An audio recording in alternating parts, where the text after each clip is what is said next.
जो कि 2024 के अंदर रिलीज़ हुई है। दोस्तों पहले इसकी रेटिंग के बारे में जान लेते हैं। आईएमबी पर जो इसकी रेटिंग है 6.8 की है 10 में से, जो कि ज़बरदस्त है।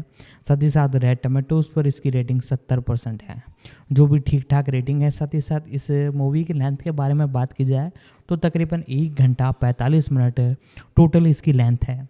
साथ ही साथ ये एक एक्शन थ्रिलर मूवी होने वाली है, तो उसके बारे में आज सारी कुछ जानकारी आपको दूंगा। तो इसके बारे में जानना अब चालू करते हैं।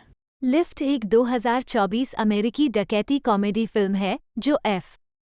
गैरी ग्रे द्वारा निर्देशित और डैनियल कूंका द्वारा लिखित है। फिल्म में केविन हॉट, जिन्होंने निर्माता के रूप में भी काम किया, गुगु मबाथा-रो, विंसेंट डी ओनोफ्रियो, उर्सुला कोर्बेरो, बिली मैगनसन, जेकब बैटलिन, जीन रेनो और सैम वर्थिंगटन ने अभिनय किया है। लिफ्ट को नेटफ्लिक्स पर 12 जनवरी 2024 को रिलीज किया गया था। कथानक: साइरस, एक प्रसिद्ध अंतर्राष्ट्रीय चोर, अंदरूनी आदमी डेंटन, पायलट कैमिला, हैकर एमआई सन, सेफ्रेकर मैग्नस और इंजीनियर ल्यूक के डकैती दल का नेतृत्व करता है। वे एक साथ 2 चोरियां करते हैं, जिसमें वेनिस में प्रसिद्ध एनएफटी कलाकार एन आर्ट के नकली अपहरण का मंचन करते हुए लंदन में वान गाग की पेंटिंग चुराना शामिल है। हालांकि इंटरपोल एजेंट एबी ग्लैडवेल, जो साइरस का पूर्व साथी था, चोरी में डेंटन, ल्यूक और मैग्नस की संलिप्तता वाले सबूतों का खुलासा करता है। चालक दल के खिलाफ आरोपों के साथ आगे बढ़ने के बजाय एबी के वरिष्ठ कमांडर हक्सले उन्हें बैंकर और आतंकवादी मास्टरमाइंड लास जोर्गेनसन को पकड़ने में मदद करने के लिए मजबूर करने के लिए उनकी कानूनी दुविधा का लाभ उठाते हैं। सौदे के हिस्से के रूप में साइरस ने एबी से आग्रह किया कि वह इंटरपोल को कुछ सुरक्षा प्रदान करने के लिए टीम में शामिल हो। जोर्गेनसन यूरोप में आतंकवादी हमला करने के लिए हैकिंग समूह लेविथान के साथ काम कर रहा है, जिससे उसे स्टॉक हेरफेर के माध्यम से अरबों का लाभ कमाने की अनुमति मिल सके। चूंकि लेविथान को सोने की बुलियन में भुगतान की आवश्यकता होती है, जोर्गेनसन ने लंदन में अपनी तिजोरी से सोने की एक खेप लेने की व्यवस्था की है और एक वाणिज्यिक विमान के माध्यम से ज्यूरिख में लेविथान के बैंक में ले जाया जाएगा। चालक दल का निर्णय है कि वे केवल तभी सोना चुरा सकेंगे जब विमान मध्य हवा में हो। ऐसा करने के लिए वे एक निजी जेट खरीदते हैं जो कैमिला सीधे विमान के नीचे उड़ान भरेगा, जिससे एमआई सन को रडार संकेतों को स्विच करने की अनुमति मिलेगी ताकि ऐसा लगे कि विमान अभी भी रास्ते पर है, जबकि चालक दल इसे एक निजी हवाई क्षेत्र में ले जाता है। मैग्नस द्वारा तिजोरी तोड़ने और जोर्गेनसन के गुर्गे अक्षम हो जाने के बाद चालक दल जेट के माध्यम से सोना निकालेगा। उनका समय जटिल हो जाता है जब जोर्गेनसन अपने संगठन में एक चोरी को अंजाम देता है और डिलीवरी की तारीख आगे बढ़ा देता है। फिर भी दल समय पर तैयार है। विमान को सफलतापूर्वक मोड़ने के बाद जोर्गेनसन के गुर्गों ने अपहरण का प्रयास किया, जिसके परिणामस्वरूप विमान दुर्घटनाग्रस्त हो गया। मैग्नस, एबी, साइरस और कैमिला को पकड़ लिया गया है। मैग्नस जमीन पर भाग जाता है, जबकि शेष 3 को सोने के साथ जेट में ले जाया जाता है, जो टस्कनी में जोर्गेनसन की संपत्ति की ओर जाता है। जोर्गेनसन तक सोना न पहुंचने के लिए बेचैन हक्सले ने नाटो द्वारा विमान को मार गिराने का आदेश दिया। हैरी, हवाई यातायात नियंत्रण में चालक दल का संपर्क कैमिला के साथ पायलटों को एक संदेश प्राप्त करने के लिए काम करता है कि जहाज पर बंधक हैं, जिससे उन्हें खड़े होने के लिए मजबूर होना पड़ता है।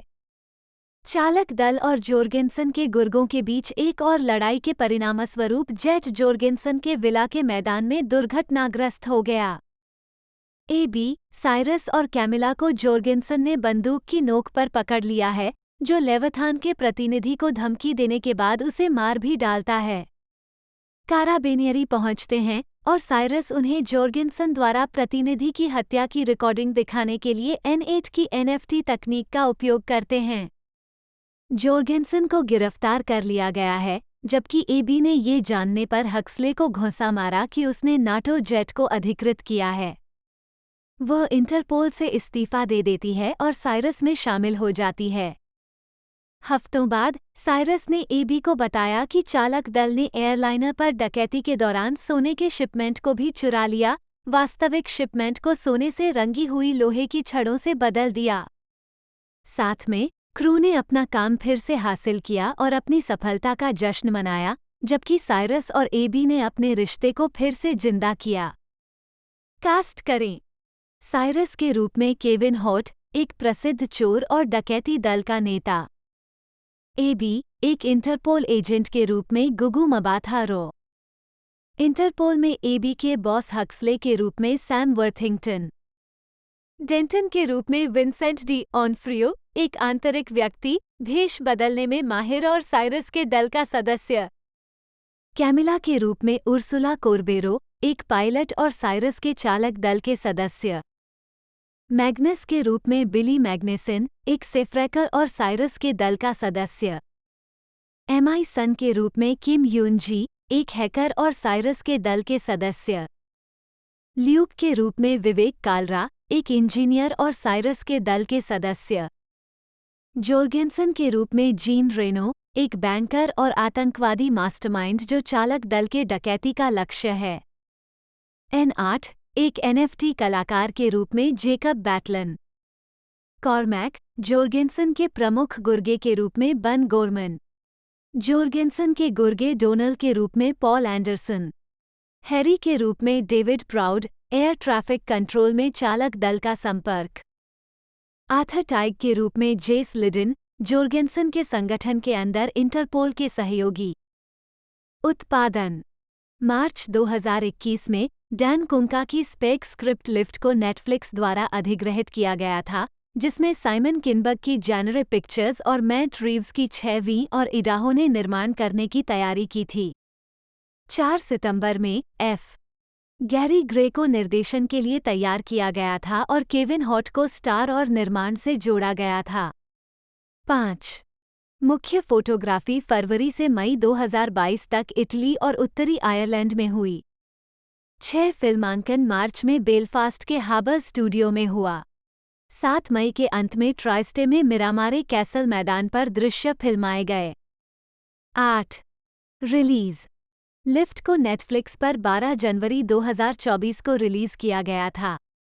9. यह मूल रूप से 25 अगस्त 2023 को रिलीज होने वाली थी। 10. हालांकि संयुक्त राज्य अमेरिका में 2023 SAGAFTRA हड़ताल के परिणामस्वरूप इसे स्थगित कर दिया गया था। 11. स्वागत। समीक्षा एग्रीगेटर वेबसाइट रॉटन टोमाटोज पर 48 आलोचकों में से 31% समीक्षाएं सकारात्मक हैं, जिनकी औसत रेटिंग 4.6/10 है। 12. मेटाक्रिटिक, जो एक भारित औसत का उपयोग करता है, ने 20 आलोचकों के आधार पर फिल्म को 100 में से 40 का स्कोर दिया, जो मिश्रित या औसत समीक्षाओं को दर्शाता है। फेलिक्स गैरी ग्रे, जन्म 17 जुलाई 1969, एक अमेरिकी फिल्म निर्देशक, फिल्म निर्माता और संगीत वीडियो निर्देशक हैं। ग्रे ने कई समीक्षकों द्वारा प्रशंसित और पुरस्कार विजेता संगीत वीडियो में एक निर्देशक के रूप में अपना करियर शुरू किया, जिसमें आइस क्यूब द्वारा it was a good day, doctor Dre और आइस क्यूब द्वारा natural born killers, keep their heads ringin शामिल हैं। डॉक्टर ड्रे द्वारा, TLC द्वारा वाटरफॉल्स और आउटकास्ट द्वारा मिस जैक्सन।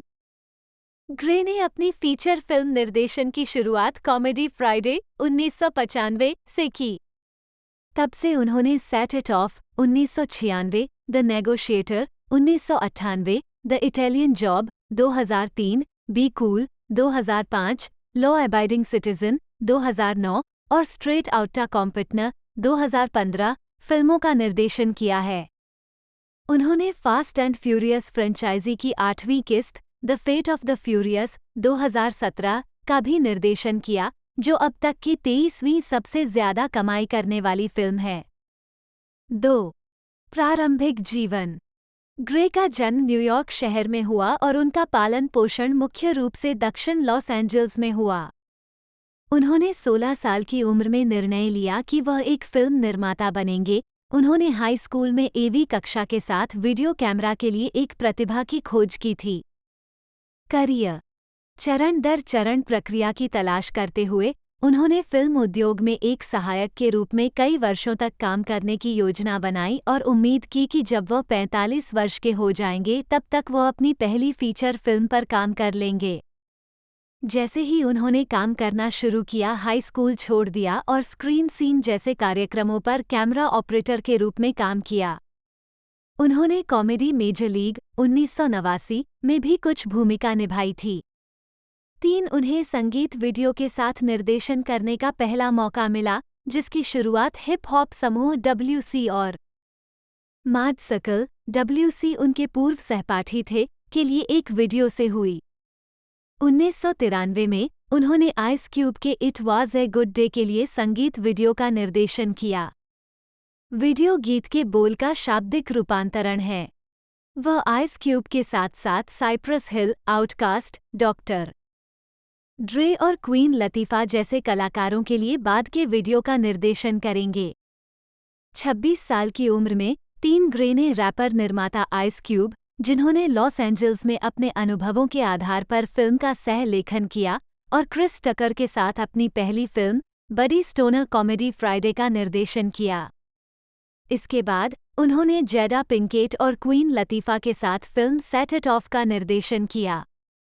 इसके बाद उन्होंने द नेगोशिएटर का निर्देशन किया, जिसमें केविन स्पेसी और सैमुअल एल जैक्सन ने अभिनय किया, जबकि ग्रे को 1998 के अकापुल्को फिल्म फेस्टिवल में सर्वश्रेष्ठ फिल्म और सर्वश्रेष्ठ निर्देशक दोनों पुरस्कार मिले। ग्रे ने 2003 की action thriller the Italian job का निर्देशन किया, जिसमें चार्लीज थेरॉन और मार्क वाहलबर्ग ने अभिनय किया था। ग्रे ने फिल्म में अपने काम के लिए 2004 ब्लैक अमेरिकन फिल्म फेस्टिवल में सर्वश्रेष्ठ निर्देशक का पुरस्कार जीता, जिसने घरेलू बॉक्स ऑफिस पर $100 मिलियन का आंकड़ा पार कर लिया। उनकी अगली फिल्म ए मैन अपार्ट थी, जो विन डीजल अभिनीत एक एक्शन थ्रिलर थी। बाद में उन्होंने एल्मो लियोनार्ड के इसी नाम के उपन्यास का रूपांतरण बी कूल का निर्देशन किया। जॉन ट्रैवोल्टा वाहन की आलोचकों द्वारा निंदा की गई, लेकिन इसने दुनिया भर में $95 मिलियन से अधिक की कमाई की। 4 इसके बाद उन्होंने जेमी फॉक्स और जेरार्ड बटलर अभिनीत और कट विमर द्वारा लिखित थ्रिलर लॉ अबाइडिंग सिटीजन का निर्देशन किया। फिल्म ने दुनिया भर में $100 मिलियन से अधिक की कमाई की। ग्रे को black Hollywood education and resource centre से उपलब्धि का इवान डिक्सन पुरस्कार मिला और ब्लैक एंटरप्राइज पत्रिका द्वारा उन्हें 40 से कम उम्र के 50 सर्वश्रेष्ठ और प्रतिभाशाली अफ्रीकी अमेरिकियों में से एक नामित किया गया। उन्हें अफ्रीकी अमेरिकन फिल्म क्रिटिक्स एसोसिएशन द्वारा 2004 के विशेष उपलब्धि पुरस्कार से सम्मानित किया गया था और उसी वर्ष आर्टिस्ट एम्पावरमेंट गठबंधन द्वारा आर्टिस्ट एम्पावरमेंट अवार्ड से सम्मानित किया गया था। उन्हें 2010 में pan African film and arts festival से पायनियर डायरेक्टर पुरस्कार भी मिला। ग्रे ने 2015 के नाटक स्ट्रेट आउटा कॉम्पिटनर का निर्देशन किया, जो रैप ग्रुप NWA के बारे में एक जीवनी पर आधारित फिल्म थी। 2017 में ग्रे ने the fate of the furious का निर्देशन किया, जो फास्ट एंड फ्यूरियस फ्रेंचाइजी की 8वीं फिल्म थी, जो 14 अप्रैल 2017 को रिलीज हुई थी। 5 रिलीज होने पर दोनों फिल्मों ने एक अफ्रीकी अमेरिकी द्वारा सर्वश्रेष्ठ ओपनिंग का रिकॉर्ड बनाया। निर्देशक 2 और the fate of the furious किसी अफ्रीकी अमेरिकी द्वारा निर्देशित पहली फिल्म बन गई जिसने दुनिया भर में $1 बिलियन से अधिक की कमाई की। 6-7 ग्रे को 28 मई 2019 को हॉलीवुड वॉक ऑफ फेम पर एक स्टार दिया गया। अगले महीने के दौरान उनकी film men in black international release हुई। 8 अप्रैल 2019 में ये पता चला कि Gray video game franchise Saints Row के एक रूपांतरण का निर्देशन करेंगे, जिसकी पटकथा ग्रेग रूसो द्वारा लिखी जाएगी। 9 सितंबर 2021 में ये घोषणा की गई थी कि वह नेटफ्लिक्स के लिए केविन हॉट अभिनीत डकैती फिल्म लिफ्ट का निर्देशन करेंगे। 10 फिल्मोग्राफी फीचर फिल्में वर्ष शीर्षक निर्देशक निर्माता 1995 शुक्रवार हाँ नहीं 1996 शुरू किया हाँ कार्यकारिणी 1998 वार्ताकार हाँ नहीं 2003 जुदा व्यक्ति हाँ कार्यकारिणी। इटली में जॉब हाँ नहीं। 2005 शांत हों हाँ कार्यकारिणी। 2009 कानून का पालन करने वाला नागरिक हाँ नहीं। 2015 पेड़ों का सागर नहीं हाँ। सीधे बाहर कॉम्पिटनर हाँ हाँ। 2017 उग्र का भाग्य हाँ नहीं। 2019 काले रंग में पुरुष अंतर्राष्ट्रीय हाँ नहीं। 2024 उठाना हाँ कार्यकारिणी। कैमियो भूमिकाएं। वर्ष शीर्षक भूमिका 1988 अमेरिका में आ रहा है कार्यक्रम में अग्रिम पंक्ति के दर्शक सदस्य। 1995 शुक्रवार दुकान पर पोछा लगाता आदमी। 1996 शुरू किया गैंगस्टर ड्राइविंग लोराइडर। 2009 कानून का पालन करने वाला नागरिक सबूत बैग के साथ जासूस। 2015 सीधे बाहर कॉम्पिटनर ग्रेग मैक। टेलीविजन। वर्ष शीर्षक टिप्पणियां 1999 रयान कॉलफील्ड वर्ष एक एपिसोड पायलट। 2006 दुश्मन एपिसोड पायलट। संगीत वीडियो। वर्ष शीर्षक कलाकार 1992 आज एक अच्छा दिन था बर्फ के छोटे टुकड़े। 1993 मुझे मैक कहो उपशिक्षक। मैं उस तरह बाहर नहीं जा रहा हूँ साइप्रस हिल। जब जहाज नीचे चला जाता है। ईमानदार भारी डी। शानदार यात्रा कूलियो। 1994 प्राकृतिक रूप से जन्मे killers doctor Dre. Ice Cube. Saturday night live मस्ता एस शामिल। Southern playlist Cadillac music OutKast. Black hand side रानी लतीफ़ा। 1995 उनके सिर बजते रहें डॉक्टर ड्रे। सुंदर लड़की जॉन बी। 11 चलो भी बैरी सफ़ेद। मैं आप में और मुझ में विश्वास करता हूँ विटनी ह्यूस्टन। झरने TLC। Dig in on you. 1996 कैसे आए कब तक बच्चे का चेहरा। 1999 अगर मैं समय के हाथों को पीछे मोड़ पाता आर केली। 2000 सुश्री Jackson OutKast. 2004 bang bang boom खींचें ऑन। 2006 तुम्हारे पास क्या है मुझे दिखाओ जेजी। 2010 super high Rick Ross Simon David Kinberg जन्म 2 अगस्त 1973 एक ब्रिटिश मूल के अमेरिकी फिल्म निर्माता हैं। उन्होंने 20वीं century Fox X-Men film franchise में कई फिल्में लिखी या निर्मित की और मिस्टर एंड मिसेज स्मिथ और शर्लक होम्स जैसी फिल्में भी लिखी हैं। उन्होंने सिंड्रेला और द मार्टियन सहित अन्य फिल्मों में निर्माता के रूप में काम किया है। बाद वाली फिल्म को सर्वश्रेष्ठ चित्र के लिए अकादमी पुरस्कार के लिए नामांकित किया गया था। उनकी प्रोडक्शन कंपनी जेनरे फिल्म्स ने 20वीं सेंचुरी फॉक्स के साथ फर्स्ट लुक डील की थी। किनबर्ग ने अपने निर्देशन की शुरुआत 2019 एक्स-मैन फिल्म डार्क फिनिक्स से की, जिसकी स्क्रिप्ट उन्होंने लिखी भी थी। प्रारंभिक जीवन। किनबर्ग का जन्म हैमरस्मिथ, लंदन, इंग्लैंड में अमेरिकी माता-पिता मोनिका मैनेल किनबर्ग और न्यूयॉर्क शहर में जन्मे लेखक और निर्माता जज किनबर्ग के घर हुआ था। 3-6 साल की उम्र से उनका पालन पोषण लॉस एंजल्स, कैलिफोर्निया में हुआ। 4 वह यहूदी है। 5-6 किनबर्ग ने ब्रंटवुड हाई स्कूल से स्नातक की उपाधि प्राप्त की। 2 और फिर Brown University, Phi Beta Kappa, magna cum laude से। 2003 में उन्होंने Columbia University School of Art से MFA प्राप्त किया, जहां उन्होंने पटकथा लेखन के लिए ज़की गॉर्डन फेलोशिप जीती। 7 करियर।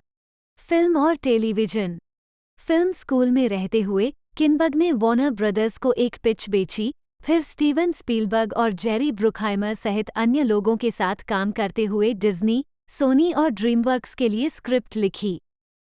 स्कूल खत्म करने के बाद किनबर्ग हॉलीवुड चले गए, जहां उनकी पहली पटकथा लेखन का श्रेय hit action film XXX 2002, XXX state of the union 2005 की अगली कड़ी थी। उनका अगला पटकथा लेखन उद्यम मिस्टर एंड मिसेज स्मिथ की पटकथा थी, जिसका निर्देशन डॉग लिमन ने किया था और इसमें ब्रैड पिट और एंजेलिना जोली ने अभिनय किया था। स्क्रिप्ट फिल्म स्कूल के लिए किनबर्ग की थीसिस परियोजना के रूप में शुरू हुई। किनबग ने ABC टीवी के लिए मिस्टर एंड मिसेज स्मिथ के टेलीविजन रूपांतरण के लिए पायलट एपिसोड भी लिखा।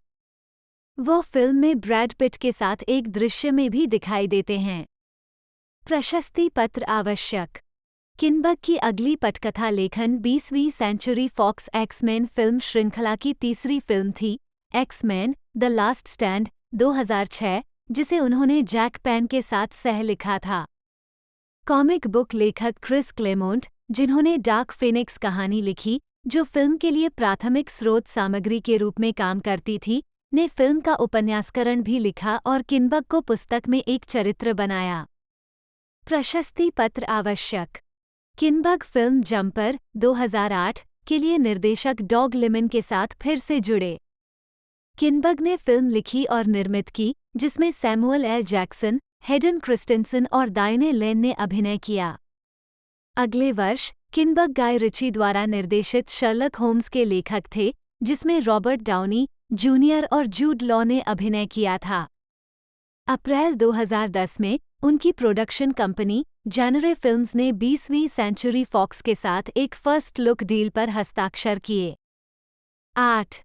किनबग एक्स-मैन फर्स्ट क्लास 2011 के निर्माता थे और दिस मीन्स वॉर 2012 के लेखक और निर्माता दोनों थे। वो उसी वर्ष film Abraham Lincoln vampire Hunter के सह पटकथा लेखक और कार्यकारी निर्माता भी थे। 2013 में किनबग ने एलिसियम का उत्पादन किया। दोस्तों इसके बारे में अब जानना चालू करते हैं। दोस्तों ये जो मूवी है, जैसा कि मैंने लेंथ बताई, लगभग इसकी लेंथ है 105 मिनट और इसकी एक तरह से जो बॉक्स ऑफिस कलेक्शन अब तक निकल कर आया है वो $22 मिलियन का है, जो कि ठीक ठाक है। और इसके बजट के बारे में अभी एक तरह से कोई इसके मेकर्स द्वारा बताया नहीं गया है ऑफिशियल रूप से। साथ ही साथ इसकी जो एक तरह से रिलीजिंग डेट है वो 12 जनवरी 2024 है, यानी अभी हाल ही में इसे रिलीज़ किया गया है और संयुक्त राज्य अमेरिका में इसे बनाया गया है। तो मेन बेस जो इसकी जो लैंग्वेज है वो इंग्लिश है। बाकी OTT राइट्स के बारे में बात की जाए तो लगभग इसके जो OTT राइट्स है वो एक तरह से एप्पल TV इसके खरीदने वाला है और साथ ही साथ हो सकता है इंडिया के अंदर से प्राइम वीडियो पर रिलीज़ किया जा सके। बाकी कोई इन्फॉर्मेशन निकल कर आती है तो मैं आपको बताता हूँ। बाकी इसके बारे में थोड़ी और आगे जानकारी मैं आपको देता हूँ।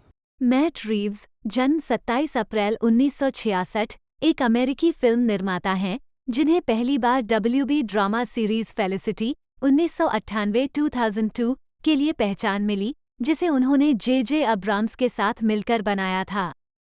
रीव्स हिट मॉन्स्टर फिल्म क्लोवरफील्ड 2008 के निर्देशन के लिए व्यापक रूप से ध्यान में आए। उन्होंने vampire drama let me in 2010 और समीक्षकों द्वारा प्रशंसित science fiction sequel dawn of the planet of the apes 2014 और war for the planet of the apes 2017 का भी निर्देशन किया।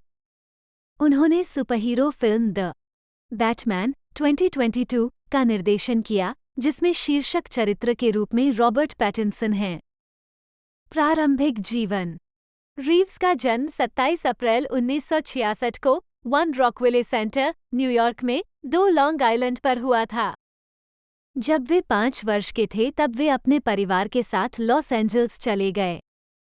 वहां उन्हें 8 साल की उम्र से फिल्में बनाने, दोस्तों को निर्देशित करने और विंड अप कैमरे का उपयोग करने का शौक हो गया। जब दोनों 13 वर्ष के थे तब रीव्स की मुलाकात J.J. अब्राम्स से हुई, जो एक फिल्म निर्माता भी बने। 3 लॉस एंजल्स का एक सार्वजनिक access television cable channel Z channel अपनी लघु फिल्में प्रसारित कर रहा था। 4 जब रीव्स और अब्राम्स 15 या 16 साल के थे, स्टीवन स्पीलबर्ग ने अपनी कुछ सुपर 8 फिल्मों को वीडियोटेप में स्थानांतरित करने के लिए उन्हें काम पर रखा था। 3.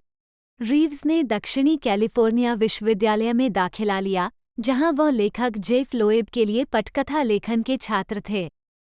5. 1991 और 1992 के बीच उन्होंने एक छात्र फिल्म मिस्टर पेट्रिफाइड फॉरेस्ट का निर्माण किया, जिसने एक पुरस्कार जीता 6 और इससे उन्हें एक एजेंट हासिल करने में मदद मिली। उन्होंने एक स्क्रिप्ट का सह लेखन भी किया, जिसे अंततः अंडर सीज 2 डार्क टेरिटरी के रूप में विकसित किया गया। स्नातक होने के बाद उन्होंने क्लोवरफील्ड का सह लेखन किया, जिसे बाद में उन्होंने निर्देशित किया। करियर। रीव्स ने अपने निर्देशन की शुरुआत horror anthology film future shock 1994 से की। उन्होंने रोमांटिक कॉमेडी फिल्म द पलबियरर 1996 का भी निर्देशन किया, जिसमें ग्वेनेथ पाल्ट्रो और डेविड श्विमर सह कलाकार थे। फिल्म को 1996 के कांस फिल्म फेस्टिवल में अनसर्टन रिगार्ड सेक्शन में प्रदर्शित किया गया था। 7. रीव्स को जे अब्राम्स के साथ WB ड्रामा सीरीज फेलिसिटी के सह निर्माण और प्रदर्शन के लिए पहचाना गया था। 8. ये श्रृंखला 1998 से 2002 तक 84 एपिसोड तक चली। रीव्स ने पायलट सहित श्रृंखला के कई एपिसोड का निर्देशन किया। उन्होंने कई अन्य टेलीविजन श्रृंखलाओं के एपिसोड का भी निर्देशन किया, जिनमें relativity, homicide, life on the street और गिदोन्स क्रॉसिंग शामिल हैं। रीव्स को साइंस फिक्शन मॉन्स्टर फिल्म क्लोवरफील्ड 2008 के निर्देशन के लिए और अधिक सफलता और अंतर्राष्ट्रीय पहचान मिली, जिसे अब्राम्स ने निर्मित किया था। 9. रीव्स ने बाद में 10 क्लोवरफील्ड लेन 2016 और द क्लोवरफील्ड पैराडॉक्स 2018 में कार्यकारी निर्माता के रूप में काम किया। 10. सितंबर 2008 में रीव्स को वैम्पायर फिल्म लेट मी इन के लेखन और निर्देशन के लिए नियुक्त किया गया था, जो जॉन अजवीड लिंडक्विस्ट के 2004 के उपन्यास let the right one in का अंग्रेजी भाषा में रूपांतरण था और इसी नाम की 2008 की स्वीडिश फिल्म का रीमेक था। 11-12 हैमर फिल्म्स के सह निर्माण वाली यह फिल्म 1 अक्टूबर 2010 को ओवरचर फिल्म्स द्वारा संयुक्त राज्य अमेरिका में रिलीज की गई थी। 13 अप्रैल 2011 में रीव्स ने यूनिवर्सल पिक्चर्स के लिए रे नेल्सन की लघु कहानी 8 o'clock in the morning के रूपांतरण को लिखने और निर्देशित करने के लिए हस्ताक्षर किए। कहानी को पहले 1988 में जॉन कारपेंटर की फिल्म दे लिव के रूप में रूपांतरित किया गया था। 14 उस अक्टूबर में रीव्स ने क्लासिक टेलीविजन श्रृंखला द ट्वाइलाइट जोन पर आधारित एक फिल्म का निर्देशन करने के लिए अनुबंध किया। 15 लेकिन उन्होंने सितंबर 2012 में ये परियोजना छोड़ दी।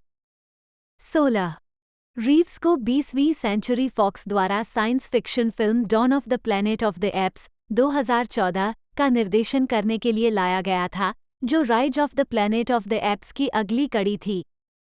17 फिल्म व्यावसायिक और आलोचनात्मक रूप से सफल रही और इसके परिणामस्वरूप रीव्स ने 20वीं सेंचुरी फॉक्स के साथ 3 साल का उत्पादन समझौता किया। 18 इसके बाद वो श्रृंखला की तीसरी film war for the planet of the apps लिखने और निर्देशित करने के लिए लौट आए, जो 14 जुलाई 2017 को रिलीज हुई थी। 19-20 जनवरी 2018 में रीव्स ने अपने प्रोडक्शन डील को नेटफ्लिक्स में स्थानांतरित कर दिया और अपने 6वें और इडाहो प्रोडक्शन बैनर के तहत कंपनी के साथ एक विशेष फर्स्ट लुक फिल्म डील पर हस्ताक्षर किए। 21 रीव्स माउस गार्ड के एक फिल्म रूपांतरण का निर्माण करने के लिए तैयार थे, जिसमें वेस बॉल को फिल्म का निर्देशन करने के लिए साइन किया गया था। 22 हालांकि डिज्नी द्वारा 20वीं सेंचुरी फॉक्स के अधिग्रहण के कारण अप्रैल 2019 में उत्पादन शुरू होने से 2 सप्ताह पहले परियोजना रद्द कर दी गई थी। 23 रीव्स ने फॉक्स साइंस फिक्शन थ्रिलर श्रृंखला द पैसेज में कार्यकारी निर्माता के रूप में काम किया, जो एक सीजन के लिए प्रसारित हुआ। 24 उन्होंने Amazon Prime Video science fiction drama series tales from the loop का कार्यकारी निर्माण भी किया। साइमन स्टेलेनहाग की कलाकृति पर आधारित श्रृंखला का प्रीमियर अप्रैल 2020 में सकारात्मक समीक्षा के साथ हुआ। 25-26 जुलाई 2020 में रीव्स ने अपनी प्रोडक्शन कंपनी सिक्स्थ और इडाहो के तहत कंपनी के सभी प्लेटफार्मों के लिए नई टेलीविज़न प्रोग्रामिंग विकसित करने के लिए वॉर्नर ब्रदर्स टेलीविज़न के साथ एक विशेष बहुवर्षीय समग्र समझौते पर हस्ताक्षर किए। 27 रीव्स ने Netflix science fiction drama series away 2020 में कार्यकारी निर्माता के रूप में काम किया, जिसमें हिलेरी स्वैंक ने अभिनय किया। 28 अगस्त 2022 में रीव्स ने वॉर्नर ब्रदर्स पिक्चर्स के साथ एक बहुवर्षीय फर्स्ट लुक फिल्म और टेलीविजन सौदे पर हस्ताक्षर किए। 29 बैटमैन फरवरी 2017 में रीव्स को द बैटमैन नामक बैटमैन फिल्म का निर्देशन और निर्माण करने के लिए काम पर रखा गया था, जो डीसी एक्सटेंडेड यूनिवर्स DCEU के हिस्से के रूप में काम करेगी। उन्होंने बेन एफ्लेक से पद संभाला, जिन्होंने शुरू में पूरी तरह से बाहर निकलने से पहले निर्माता और स्टार के रूप में शामिल रहने की योजना बनाई थी।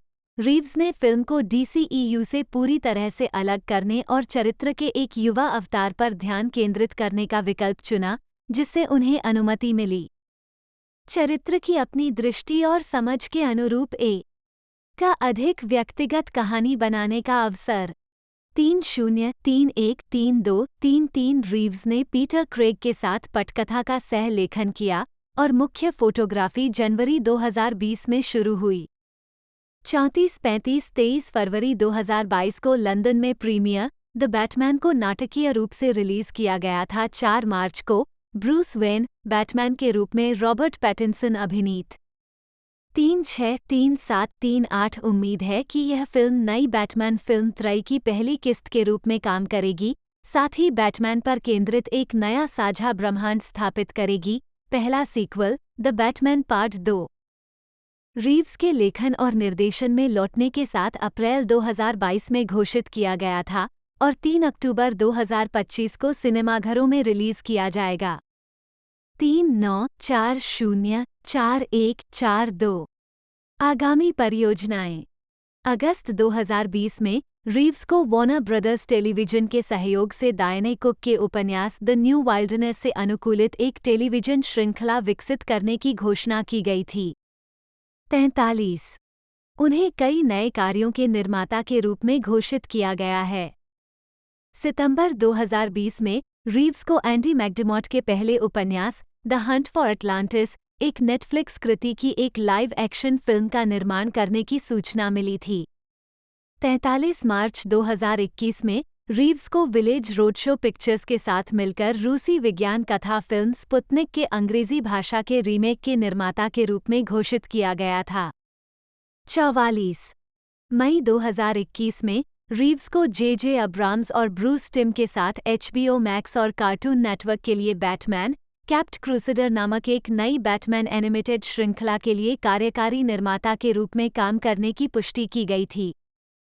45 हालांकि अगस्त 2022 में HBO मैक्स ने श्रृंखला को हटा दिया, शो को अन्य नेटवर्क पर बेच दिया गया। श्रृंखला को अंततः अमेज़न प्राइम वीडियो द्वारा मार्च 2023 में 2 सीजन के ऑर्डर के साथ चुना गया। 46-47 फरवरी 2022 में रीव्स को नेटफ्लिक्स के लिए वैम्पायर फिल्म स्माइल के निर्माता के रूप में घोषित किया गया था, जिसका निर्देशन विलियम मैकग्रेगर ने किया था।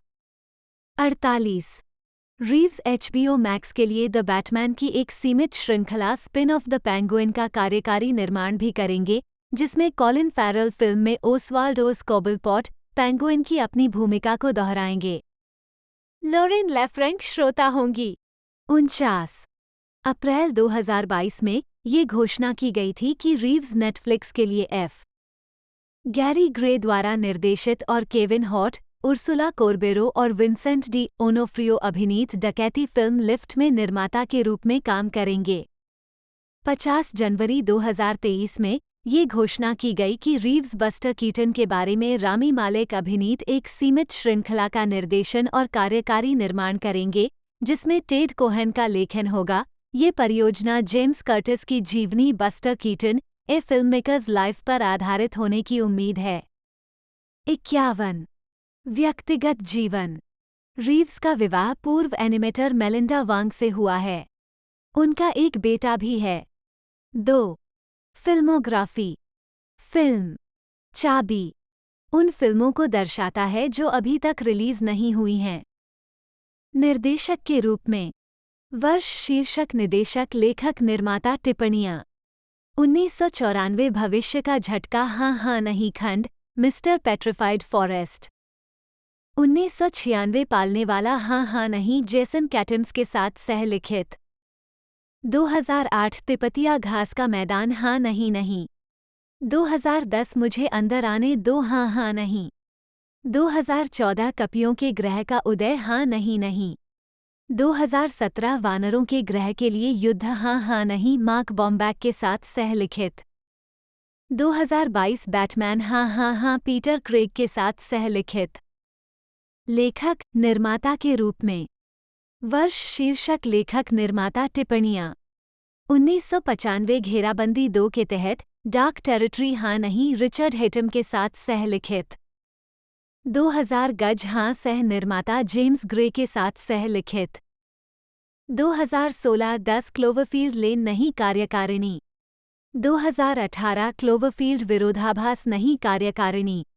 2021 माँ एंड्रॉयड नहीं हाँ। 2024 उठाना नहीं हाँ। टेलीविजन। वर्ष शीर्षक निदेशक लेखक कार्यकारी। निर्माता टिप्पणियाँ 1997 सापेक्षता हाँ नहीं नहीं एपिसोड बिल योग्य घंटे। मानव वध सड़क पर जीवन हाँ नहीं नहीं एपिसोड ऑल इज ब्राइट। 1998-2002 परम सुख हाँ नहीं हाँ जे अब्राम्स के साथ सह निर्माता 5 एपिसोड का निर्देशन किया। 2000 गिदोन का चौराहा हाँ नहीं नहीं एपिसोड द गिफ्ट। 2003 चमत्कार हाँ नहीं नहीं एपिसोड द फर्ग्यूसन सिंड्रोम। 2006 दृढ़ विश्वास हाँ नहीं नहीं एपिसोड पायलट। 2019 मार्ग नहीं नहीं हाँ निगरानी नहीं नहीं हाँ बिना बिके टीवी पायलट। 2020 लूप से कहानियाँ नहीं नहीं हाँ दूर नहीं नहीं हाँ। 2021 साधारण जो नहीं हाँ हाँ निर्माता सह लिखित episode way Leeds on two way. TBA penguin नहीं नहीं हाँ निर्माता फिल्मांकन 52। स्वागत गुगुलेथु सोफिया मबाथा रॉ MBE UMBATER 1-2 जन्म 21 अप्रैल 1983 एक अंग्रेजी अभिनेत्री हैं। उन्होंने नेशनल यूथ थिएटर और royal academy of dramatic art में अभिनय करना शुरू किया और 2005 में रॉयल एक्सचेंज थिएटर मैनचेस्टर में रोमियो एंड जूलियट में जूलियट और एंथनी और क्लियोपेट्रा में ऑक्टेविया के रूप में अपनी भूमिकाओं के लिए प्रशंसा प्राप्त की। उन्होंने 2009 में हैमलेट में ओफेलिया की भूमिका निभाते हुए वेस्ट एंड और ब्रॉडवे की शुरुआत की।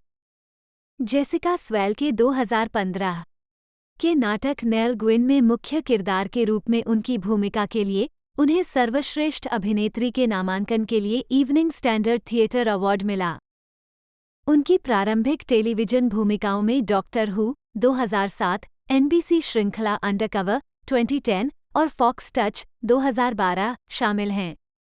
उन्हें British period drama film ballet 2013 से सफलता मिली, जिसके लिए उन्होंने सर्वश्रेष्ठ अभिनेत्री का BIFA पुरस्कार जीता।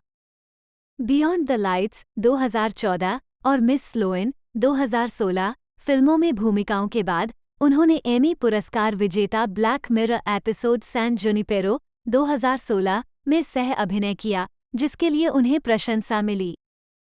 उनकी अन्य फिल्म भूमिकाओं में beauty and the beast 2017, a wrinkle in time 2018, motherless Brooklyn 2019, misbehaviour 2020 और समरलैंड 2020 शामिल हैं।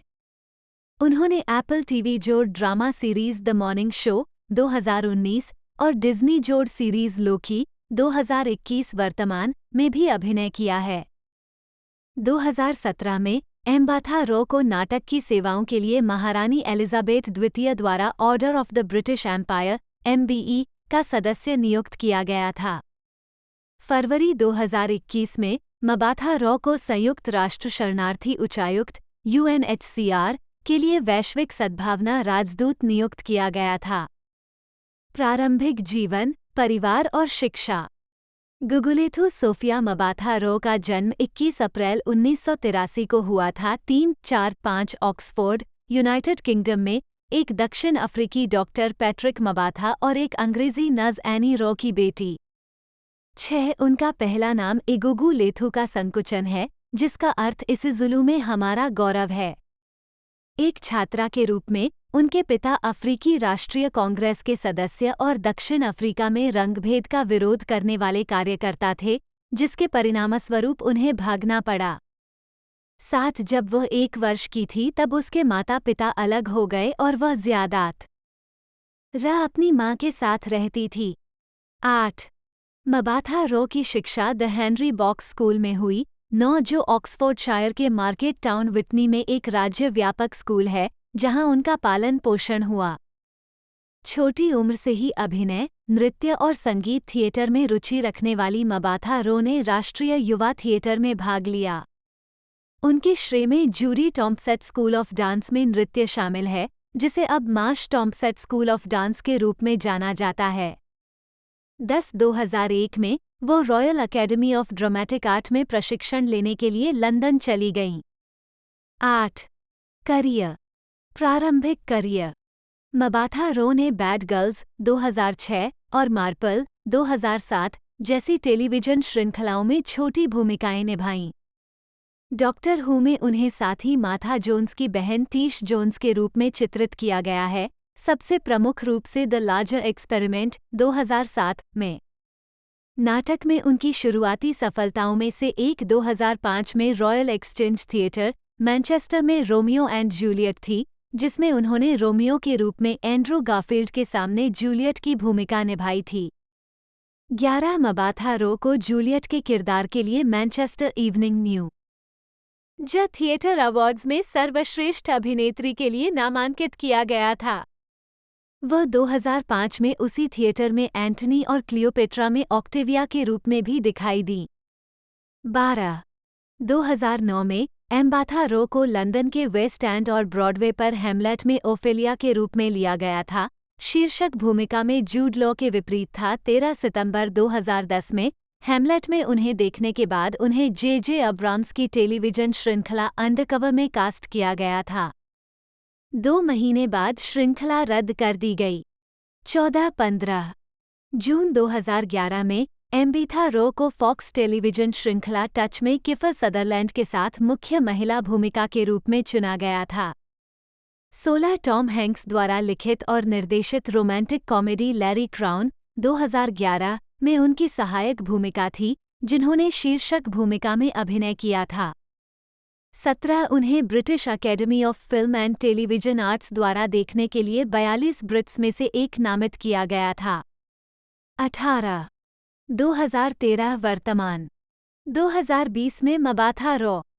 मबाथा रो ने अम्मा असांटे की फिल्म बैले 2013 में नामांकित ऐतिहासिक चरित्र डिडो एलिजाबेथ बैले की भूमिका निभाते हुए प्रशंसा हासिल की, जो एक मिश्रित नस्ल की महिला थी जो 18वीं शताब्दी में अपने चाचा लॉर्ड चीफ जस्टिस मैन्सफील्ड के घर में एक सज्जन महिला के रूप में पली बड़ी थी।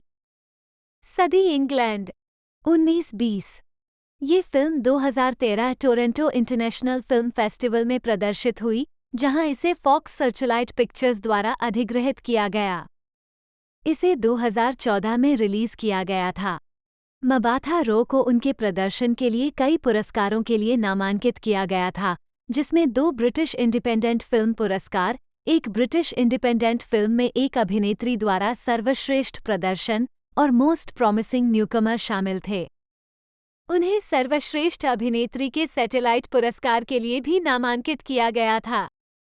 उद्धरण वांछित 2.014 में मबाथा रो ने संयुक्त राष्ट्र मुख्यालय में बात की थी जब गुलामी के पीड़ितों और ट्रांसअटलांटिक दास व्यापार के अंतर्राष्ट्रीय स्मरण दिवस के सम्मान में फिल्म की स्क्रीनिंग की गई थी। 21 2014 में मबाथा रो ने romantic drama beyond the lights में एक लोकप्रिय गायक के रूप में भी अभिनय किया। ये फिल्म 2014 टोरंटो अंतर्राष्ट्रीय फिल्म महोत्सव में प्रदर्शित हुई। बियॉन्ड द लाइट्स में अपने काम के लिए मबाथा रो को 2014 गोथम अवार्ड्स में सर्वश्रेष्ठ अभिनेत्री के लिए नामांकित किया गया था। 22 केविन डार्नेल हॉट, जन्म 6 जुलाई 1979, एक अमेरिकी हास्य अभिनेता और अभिनेता हैं। कई स्टैंड अप कॉमेडी प्रतियोगिताओं को जीतने के बाद हॉट को पहली सफलता तब मिली जब जूड अपाटो ने उन्हें टीवी श्रृंखला अनडिक्लेयर्ड 2001 में एक आवर्ती भूमिका में कास्ट किया। तब से उन्होंने paper soldiers 2002, scary movie 3 2003, soul plane 2004, in the mix 2005, little Fockers 2010, think like a man 2012, grudge जैसी फिल्मों में भूमिकाएं निभाई हैं। Match 2013, ride along 2014, about last night 2014, get hard 2015, central intelligence 2016, the secret life of pets film franchise. 2016-2019 ride along 2, 2016 captain underpants the first epic movie, 2017 Jumanji film franchise, 2017 वर्तमान और night school, 2018। उन्होंने Hollywood के real husbands 2013-2016 में खुद का एक काल्पनिक संस्करण भी बनाया और उसमें अभिनय किया। हॉट की हास्य प्रतिष्ठा उनके पहले stand up album I am a grown little man 2009 की रिलीज के साथ बढ़ती रही। तब से उन्होंने 4 और कॉमेडी एल्बम जारी किए हैं, seriously funny 2010, laugh at my pain 2011, let me explain 2013 और व्हाट नाउ 2016। 2015 में टाइम पत्रिका ने उन्हें दुनिया के 100 सबसे प्रभावशाली लोगों की अपनी वार्षिक सूची में नामित किया। 2017 में उन्होंने laugh out loud network launch किया, जो लायंसगेट के साथ साझेदारी में एक सदस्यता वीडियो स्ट्रीमिंग सेवा है। प्रारंभिक जीवन। केविन डैनियल हॉट 2 का जन्म 6 जुलाई 1979 को फिलाडेल्फिया में हुआ था। 3 नैन्सी हॉट, मृत्यु 2007, 4 और हेनरी रॉबर्ट विदरस्पून के पुत्र थे। 3-5 उनका एक बड़ा भाई है जिसका नाम रॉबर्ट है।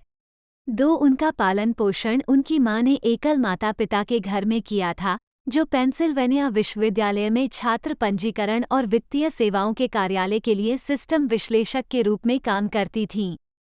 2 उनके पिता कोकीन के आदी थे, जो होट के बचपन के दौरान अधिकांश समय जेल के अंदर और बाहर रहे, जिससे होट को अपने परेशान पारिवारिक जीवन से निपटने के तरीके के रूप में हास्य का उपयोग करने के लिए प्रेरित किया गया। 3 उनके पिता की लत से उबरने के बाद उनके पिता के साथ उनके रिश्ते में सुधार हुआ। 4 वह बाद में अपने स्टैंड अप रूटीन में अपनी मां के बारे में भी बात करते थे, उन्हें एक प्यार करने वाली लेकिन डराने वाली महिला के रूप में चित्रित करते थे। 6 जॉर्ज वाशिंगटन हाई स्कूल से स्नातक होने के बाद हॉट ने पढ़ाई छोड़ने और न्यूयॉर्क शहर जाने से पहले कुछ समय के लिए फिलाडेल्फिया के सामुदायिक कॉलेज में दाखिला लिया। 7, 8, 9 जबकि कुछ स्रोतों ने दावा किया कि हॉट ने ब्रॉक्टन, मैसाचुसेट्स में रहकर समय बिताया। 9 हॉट ने बाद में स्पष्ट किया कि वह मैसाचुसेट्स में कभी नहीं रहे थे। 10 उन्होंने कुछ समय जूता विक्रेता के रूप में काम करते हुए बिताया। 9-10 आजीविका। खड़े हो जाओ। हॉट का पहला स्टैंड अप प्रदर्शन उनके पैतृक फिलाडेल्फिया में लिल केव के नाम से द लाफ हाउस में हुआ, जो अच्छा नहीं रहा। 4-11 उनके करियर की शुरुआत धीमी रही और मंच के बाहर कई बार उनकी आलोचना की गई, एक बार तो उन पर चिकन का टुकड़ा भी फेंक दिया गया। 12 उन शुरुआती असफल शो के बाद उन्होंने पूरे मैसाचुसेट्स में कॉमेडी प्रतियोगिताओं में भाग लेना शुरू कर दिया, जिससे अंततः दर्शकों की प्रतिक्रिया में सुधार हुआ। 9 हॉट को एक अनूठी हास्य शैली विकसित करने में समय लगा। शुरुआती दौर में क्रिस टकर जैसे हास्य कलाकारों की नकल करने की कोशिश के बाद उन्होंने अपनी असुरक्षाओं और जीवन के अनुभवों में तल्लीन होकर अपनी लय पाई। उन्होंने कहा, क्योंकि मैं जो करता हूँ वो एक खुली किताब है, लेकिन अभी यह एक किताब है जो लिखी जा रही है।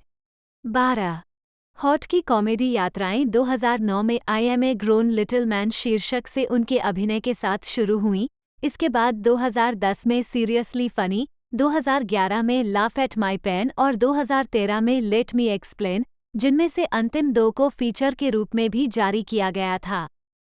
फिल्म सिनेमाघर। 4 हॉट ने लाफ एट माई पेन से $15 मिलियन से अधिक की कमाई की, जिससे ये साल के सबसे अधिक बिकने वाले कॉमेडी टूर में से एक बन गया।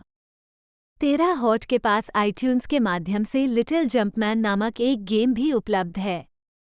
उनका फेसबुक पेज, ट्विटर अकाउंट और यूट्यूब चैनल सभी इस ऐप से जुड़े हुए हैं और उन तक पहुंच योग्य हैं। 11 हॉट के अधिकांश विदेशी प्रशंसकों ने उन्हें यूट्यूब पर भी खोजा। 14 9 अप्रैल 2015 को हॉट ने व्हाट नाउ शीर्षक से एक कॉमेडी वर्ल्ड टूर शुरू किया। सैन एंटोनियो में AT&T सेंटर का दौरा, जो 7 अगस्त 2016 को कोलंबस, जॉर्जिया में कोलंबस सिविक सेंटर में संपन्न हुआ।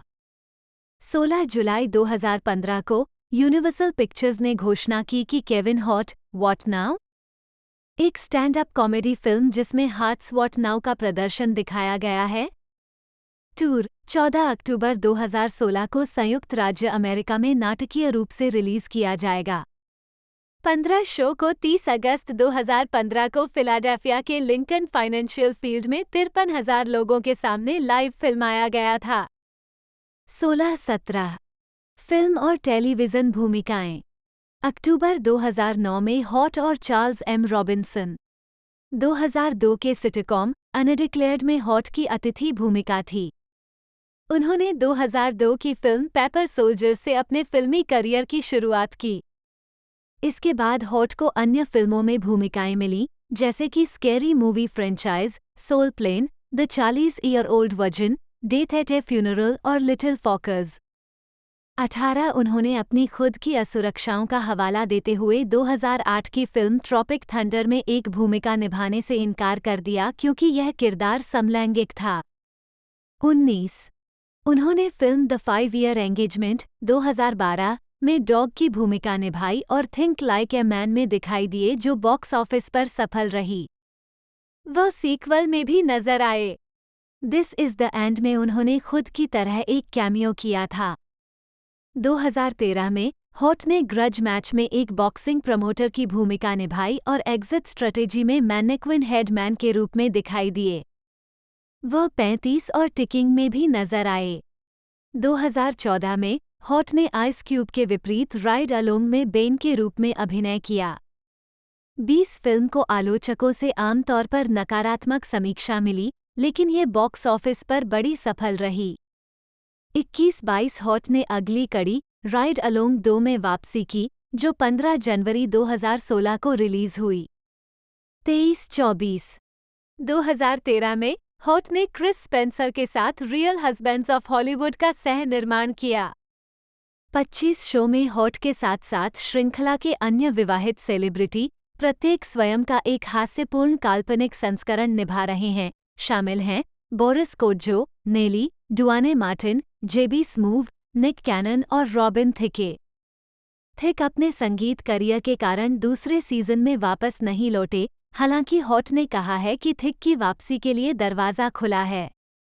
26 श्रृंखला को जानबूझकर ब्रावो की द रियल हाउसवाइव्स जैसी शैली में फिल्माया गया है।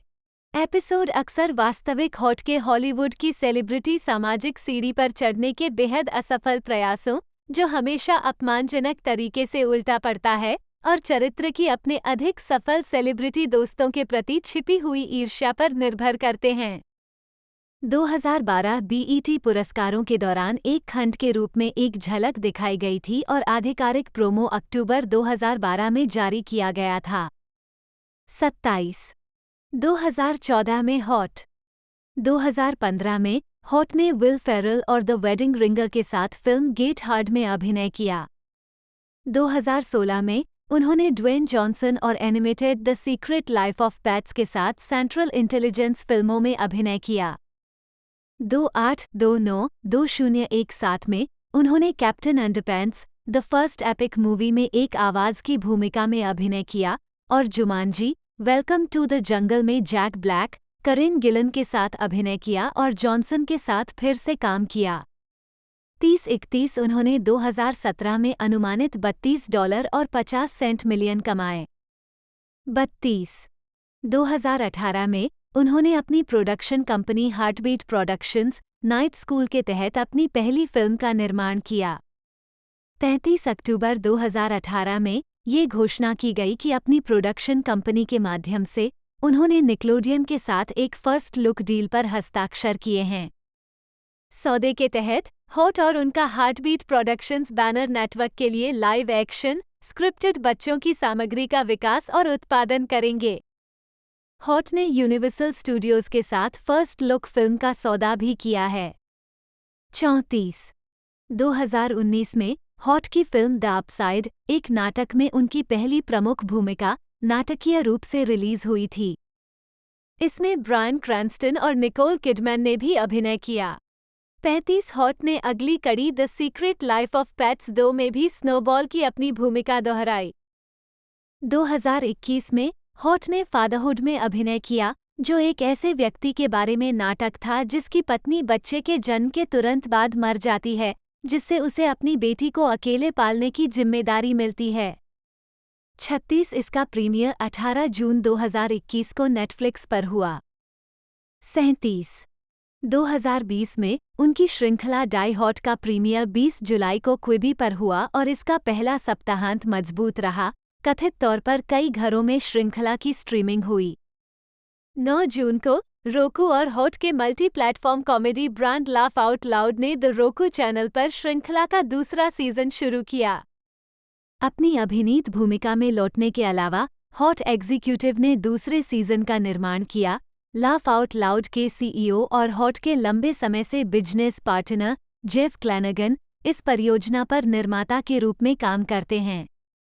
38 हॉट ने बाद में live in front of A studio audience के तीसरे संस्करण के डिफरेंट स्ट्रोक्स भाग में अर्नोल्ड ड्रमंड की भूमिका निभाई।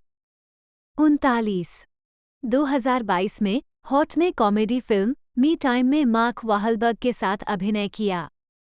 फिल्म में दिखाया गया है कि कैसे सन्नी हॉट एक लंबे समय से मुक्त सप्ताहांत पाने के बाद अपने दोस्त के साथ एक जंगली यात्रा का अनुभव करता है। 40 आगामी परियोजनाएं। अक्टूबर 2016 तक हॉट को योजनाबद्ध 2017 डिज्नी क्रिसमस थीम वाली film dashing through the snow में सांता क्लॉस को चित्रित करने के लिए तैयार किया गया था।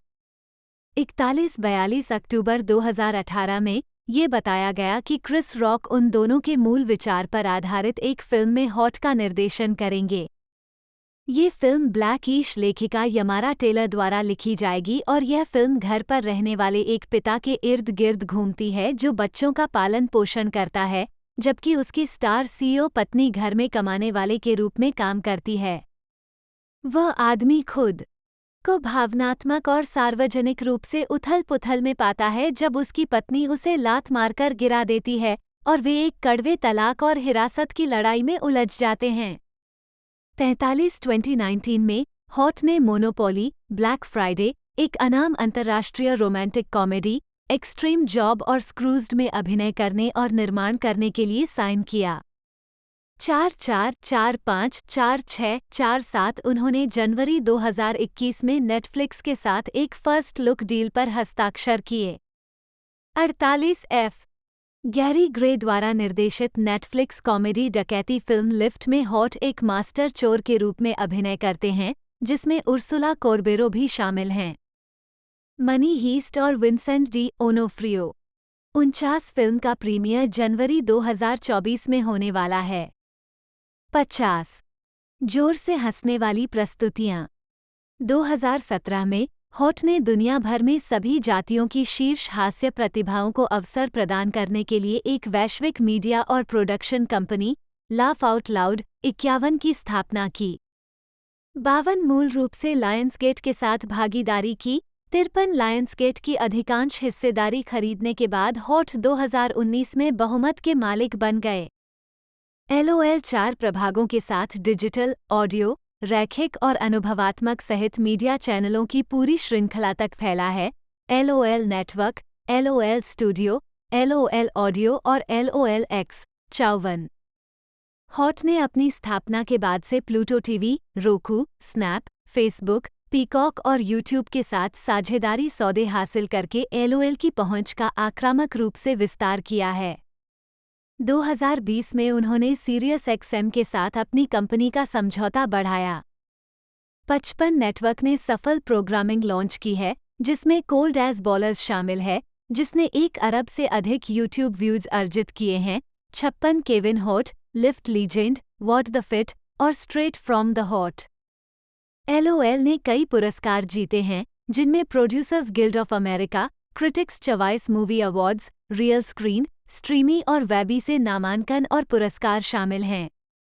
5-7, 5-8, 5-9 cold as ballers, what the fit, die hart और अन्य जैसे कंटेंट के लिए जानी जाने वाली कंपनी ने अपने डिजिटल प्लेटफॉर्म पर 1 बिलियन से अधिक वीडियो व्यूज अर्जित किए हैं और एट.टी, हेडस्पेस, लिफ्ट, ओल्ड स्पाइस जैसे ब्रांड पार्टनर्स के साथ काम किया है। PNG और वायाकॉम। 38 लाफ आउट लाउड और प्रोडक्शन कंपनी हार्टबीट प्रोडक्शंस का अप्रैल 2022 में विलय हो गया, जिससे हार्टबीट का निर्माण हुआ, जिसमें हार्टबीट स्टूडियो, हार्टबीट मीडिया और हार्टबीट पल्स शामिल हैं। 60 मेजबानी। अभिनय के अलावा हॉट ने विभिन्न समारोहों की मेजबानी भी की है। हॉट ने पहली बार 2011 BET अवार्ड्स की मेजबानी की। 61 इसके बाद हॉट ने 2012 MTV वीडियो म्यूजिक अवार्ड्स की मेजबानी की। 62 उनके लंबे समय के दोस्त जो डपाटो, निर्देशक, जिन्होंने उन्हें टीवी श्रृंखला अनडिक्लेयर्ड में पहला बड़ा ऑन स्क्रीन ब्रेक दिया था, उन्होंने ही इस कार्यक्रम के लिए उनकी सिफारिश की थी। 63 हॉट ने आशा व्यक्त की कि यह उन्हें एक MC के रूप में एक साइड करियर में आगे ले जाएगा। उन्होंने कहा, उम्मीद है कि MTV के बाद निश्चित रूप से हम एमीज, ऑस्कर, जो भी हो, के बारे में बात कर रहे हैं। 4 उन्होंने सैटरडे नाइट लाइव के 3 एपिसोड की मेजबानी की है। 64652015 में हॉट ने जस्टिन बीबर के कॉमेडी सेंट्रल रोस्ट की मेजबानी की। 66 2016 में हॉट ने ड्वेन जॉनसन के साथ 2016 MTV मूवी अवार्ड्स की सह मेजबानी की। 67 हॉट ने HQ ट्रिविया पर भी मेजबानी की है और 26 सितंबर 2018 को स्कॉट रोगोस्की के साथ एक व्यक्ति को $100,000 दिए, जिसमें 699 के खिलाड़ी थे। प्रशस्ति पत्र आवश्यक। 4 दिसंबर 2018 को हॉट को 2019 अकादमी पुरस्कार के मेजबान के रूप में घोषित किया गया था। हालांकि 2 दिन बाद उन्होंने 2010 और 2011 के बीच पोस्ट किए गए कई होमोफोबिक ट्वीट्स पर उनके खिलाफ प्रतिक्रिया के मद्देनजर मेजबानी कर्तव्यों से वापस ले लिया। 68697071 उन्होंने विरोध को अरचनात्मक बताया और तर्क दिया, यदि आप विश्वास नहीं करते कि लोग उम्र बढ़ने के साथ बढ़ते हैं, तो मुझे नहीं पता कि आपको क्या बताऊं। पिछले दिन एक भी जारी न करने की आलोचना के बाद 7 दिसंबर को उन्होंने LGBTQ समुदाय से माफ़ी मांगते हुए ट्वीट किया। 3 जनवरी 2019 को हॉट ने कहा कि वह मेज़बान के रूप में पद छोड़ने पर पुनर्विचार करने जा रहे हैं। खुले तौर पर समलैंगिक हास्य कलाकार एलेन डीजेनरेस, जिन्होंने कई बार अकादमी पुरस्कारों की मेज़बानी की है, ने ऐसा करने के लिए उनके लिए समर्थन व्यक्त किया और कहा कि उन्होंने संपर्क किया था। अकादमी ने पूछा कि क्या हॉट चाहें तो अपना निर्णय पलट सकेंगे और डीजेनरेस के अनुसार उन्होंने कहा कि वह ऐसा करने में सक्षम होंगे। 8 जनवरी को आलोचकों द्वारा निष्ठाहीन माफ़ी के रूप में की गई प्रतिक्रिया के बाद हॉट ने पुष्टि की कि वह अकादमी पुरस्कारों की मेज़बानी नहीं करेंगे। 74 उस वर्ष का समारोह अंततः बिना किसी मेज़बान के आयोजित किया गया था। 9 सितंबर 2020 को मस्कुलर डिस्ट्रॉफी एसोसिएशन के अधिकारियों ने अपने वार्षिक MTA टेलीथॉन को फिर से लॉन्च करने, इसे अक्टूबर 2020 तक स्थानांतरित करने और हॉट को अपना नया मेज़बान बनाने की योजना की घोषणा की, जो पहले 1966 से 2010 तक कॉमेडियन और पूर्व द्वारा आयोजित कर्तव्यों को संभाल रहा था। राष्ट्रीय MTA अध्यक्ष Jerry Lewis. 75 MTA Kevin Hart kids telethon नामक नया 2 घंटे का टेलीथॉन विशेष रूप से भाग लेने वाले सोशल मीडिया प्लेटफार्मों के माध्यम से देखा जाएगा। ये कार्यक्रम 24 अक्टूबर 2020 को रात 8 बजे EDT पर आयोजित किया गया था। 76 संगीत।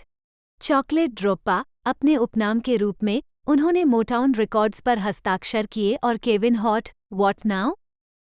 The mixtape presents chocolate droppa, इसी नाम की उनकी स्टैंड अप फिल्म का साउंड ट्रैक। 77 उन्होंने ट्रे सॉन्ग्स के साथ एकल पुश इट ऑन मी और मिगोस और TI के साथ बैलर अलर्ट जारी किया। 78 मॉडलिंग। 2017 में हॉट और टॉमी जॉन मैसीज के लिए एक अंडरवियर विज्ञापन में दिखाई दिए। 79 हॉट हाउस।